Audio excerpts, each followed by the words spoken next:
दोस्तों अॼु नई अपडेट में तव्हां सभी पहिरीं प्यारनि खे ख़ुशि आमदीद। अॼु रिव्यू करण वारा आहियूं मेगा शॉप सेल पापनगर जी ज़बरदस्त अपडेट तव्हां सां शेयर कंदासीं। दरअसल दोस्तों हाणे बलाज खान पंहिंजी औकात ते लही आयो आहे, जेको हथियारनि जे ज़ोर ते राबेल खे हासिल करणु चाहे थो। तॾहिं हुन मिठल खे धमकियूं ॾिनियूं ऐं मंठार हथियार सिधा कया। तव्हां ॾिठो मुंशी मखणे जे चवण ते, छो त मुंशी मखणो त शैतान माण्हू आहे, चुंगू हर कंहिंखे ॾींदो रहंदो आहे।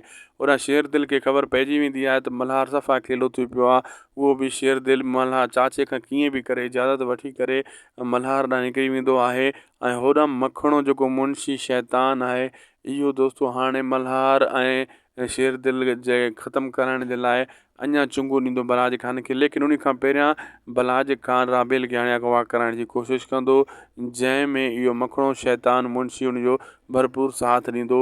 ऐं पोइ जेको आहे बलाज खान पंहिंजी असली औकात ॾेखारण वारो आहे अचण वारे एपिसोडनि में। दोस्तों इन में तव्हांखे ज़बरदस्त सीन ॾिसण वटा मिलंदा। अगरि वीडियो सुठी लगी तो लाइक सब्सक्राइब शेयर करणु न विसारींदा।